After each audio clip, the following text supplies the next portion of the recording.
Hello दोस्तों, मैं वसंत फिर से आपके सामने एक छोटी सी कहानी लेकर हाजिर हूँ। दोस्तों, किसी गांव में एक बहुत ही खुशहाल परिवार रहता था। परिवार में एक बूढ़ा व्यक्ति, बेटा, बहू और एक पोता, ऐसे 4 लोग रहते थे। बेटा किसी अच्छी कंपनी में ऑफिस में जॉब करता था। बहू घर के कामकाज संभालती थी। बूढ़ा व्यक्ति रिटायर्ड पर्सन था और पोता कुछ 6-7 साल का, घर में खाना पीना करना और दादाजी के साथ दिन भर मस्ती करना, ये उसकी दिनचर्या थी। परिवार बहुत ही सुखी, संपन्न और खुशहाल था। कोई भी परेशानी नहीं थी। हाँ, एक थोड़ी परेशानी थी, वो ये कि जो बूढ़ा व्यक्ति जो कभी नौजवान हुआ करता था, आज उसके ऊपर बुढ़ापे का असर दिखना शुरू हो गया था। चलते समय पैर लड़खड़ाते, हाथों में लाठी भी लग गई थी। तो इस परेशानी को छोड़ दो तो बाकी कोई भी परेशानी उस परिवार में नहीं थी। और उस परिवार की एक बहुत ही अच्छी आदत थी, जैसे हमारे घर में भी होती है, कि शाम का खाना सभी लोग साथ में मिलकर खाते थे। सभी लोग डाइनिंग टेबल पर एक साथ आते थे और सभी लोग साथ में खाना खाते थे। किसी एक दिन की बात है, बेटा कंपनी से, ऑफिस से घर आया। शायद उसको थोड़ी ज़्यादा भूख लगी थी तो वो जल्दी खाना खाने बैठ गया। बहू और पोता भी खाना खाने बैठ गए और बूढ़े व्यक्ति ने भी अपनी थाली उठाना शुरू ही किया कि थाली थोड़ी हिल सी गई और थोड़ी दाल नीचे गिर गई। जैसे ही दाल नीचे गिर गई तो बहू ने और बेटे ने थोड़ा घृणा दृष्टि से देखा और फिर अपना खाना खाना शुरू कर दिया। और बूढ़े व्यक्ति ने जैसे खाना खाना शुरू कर दिया तो क्या होता कि कभी खाना कपड़े पे गिरता, कभी खाना नीचे गिरता। और ये सब देखकर अब बहू उठी और चिल्लाने लगी, हे राम, कितनी गंदी तरीके से खाना खा रहे हो। ऐसा लगता कि कल से तुम्हारी थाली कुछ अलग कोने में लगवा दी जाए। ऐसे चिल्लाती रही और उसको सपोर्ट करते हुए बेटा भी सिर हिलाते रहा और खाना खाते रहा।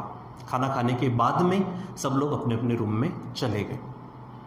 दूसरे दिन फिर खाना खाने के समय सभी लोग एक साथ डाइनिंग टेबल पर जमा हुए। लेकिन उस समय में अभी बहू ने बूढ़े पिता की थाली टेबल से उठाकर किसी कोने में लगवा दी।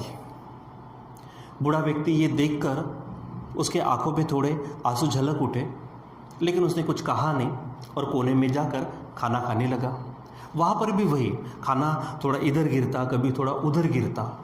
और ये सब पूरा का पूरा वाकया वो नन्हा पोता देख रहा था। पोता अपना खाना खाना छोड़कर दादाजी की तरफ देख रहा था और उसे देखकर माँ ने उससे कहा, बेटा क्या हो गया, आप दादाजी की तरफ क्यों देख रहे हो, अपना खाना क्यों नहीं खाते हो, चलो अपना खाना खाना शुरू करो। तो उस समय में उस नन्हे पोते ने माँ से बड़ी मासूमियत से कुछ कहा, माँ मैं यहाँ पर कुछ सीख रहा हूँ, माँ मैं यहाँ पर कुछ सीख रहा हूँ कि बुजुर्गों के साथ किस तरह का व्यवहार करना चाहिए, क्योंकि कभी मैं भी बड़ा हो जाऊँगा और आप मम्मी पापा, आप दादाजी के जैसे बूढ़े हो जाएंगे। सो मैं भी आपके साथ ऐसा ही व्यवहार करूँगा, ये मैं सीख रहा हूँ। और जैसे ही ये शब्द बहू और बेटे के कानों पर गिरे तो दोनों थर्राने लगे, उनके आंखों से आंसू झलकने लगे। शायद इन शब्दों के कारण दोनों को एक बहुत ही बड़ा सा सबक मिल गया था। बेटा पट से वहां से, अब घर का माहौल पूरा शांत हो चुका था। बेटा अपनी जगह से उठा, पट से पिताजी के पास गया, वहां से उन्हें उठाया और अपने पास चेयर पर बिठाया, उनके लिए खाना परोसा। बहू ने भी पानी का ग्लास लाकर टेबल पे रखा ताकि पिताजी को किसी प्रकार की परेशानी ना हो। और सभी लोग साथ में खाना खाना शुरू कर दिए और घर का जो पहले जैसा माहौल था और वो पूरा माहौल वापस आ गया और सब खुशी से साथ रहने लगे। और वही पहले जैसी जो भी चीज़ें होती थी, एक साथ खाना खाने के, हंसी मजाक, ये सब फिर से शुरुआत हो गई और फिर से वो खुशहाल माहौल उनके यहाँ पे निर्माण हो गया। दोस्तों, ये छोटी सी कहानी हमें यहाँ पे बहुत कुछ सिखाती है, बहुत कुछ सिखाती है। जो कभी हमारे घर में अच्छा माहौल होता है और कुछ ऐसे ही हमारे माता पिता जब बूढ़े हो जाते हैं, ठीक है, अचानक से वो माहौल बदल जाता है और इस तरह का माहौल बन जाता है, पूरे घर में एक अशांति निर्माण हो जाती है। दोस्तों इसको हम बदल सकते हैं ना। आप थोड़ा इस बात के बारे में सोचो कभी कि जो माता पिता अपने बच्चों के लिए अपनी पूरी ज़िंदगी कुर्बान कर देते, उनकी छोटी छोटी खुशियों के लिए खुद को न देखते हुए हर एक चीज़ अपने बच्चों पे लुटा देते हैं, उनको बहुत ज़्यादा प्यार करते हैं, पसंद करते हैं, हर माहौल में बेटा कैसा भी हो, वो छोटे बचपने में किस तरह से भी खाना खाए, कैसे भी बर्ताव करे, हमारे माता पिता कभी हमसे बुरा व्यवहार नहीं करते। तो वही माता पिता जब बूढ़े हो जाते हैं तो हम उनके साथ ऐसा क्यों व्यवहार करते हैं? क्योंकि बुढ़ापे का असर हम सब पे होने वाला है, हम भी कभी बूढ़े होने वाले हैं, हमारे बच्चे भी बड़े होंगे, और जो अभी हम हमारे माता पिता के साथ करते, हो सकता कि हमारे बच्चे कल चल कर हमारे साथ भी वैसा ही व्यवहार करें।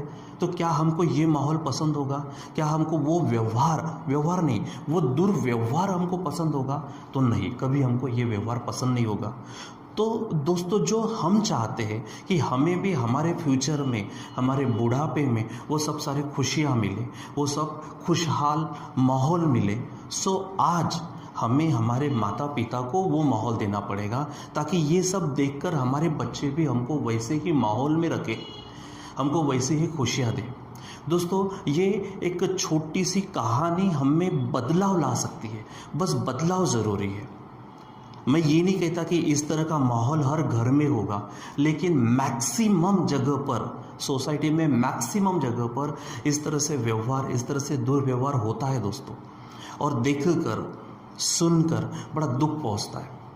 ठीक है, सो दोस्तों, आज हमें ज़रूरी है कि हम सब इसमें थोड़ा बदलाव करें। ठीक है, हम हमारे फ्यूचर में खुशियों के लिए आज उन माता पिता को जो बूढ़े हो गए हैं, ठीक है, उनको भी खुशियाँ देना शुरू कर दें। तो दोस्तों, मैं आज इस कहानी से बस इतना ही कहूँगा कि अगर हम हमारे विचार, हमारे आचार, हमारे व्यवहार में थोड़ा भी अगर चेंज लाते हैं तो पूरी दुनिया, पूरी ज़िंदगी बदल सकती है।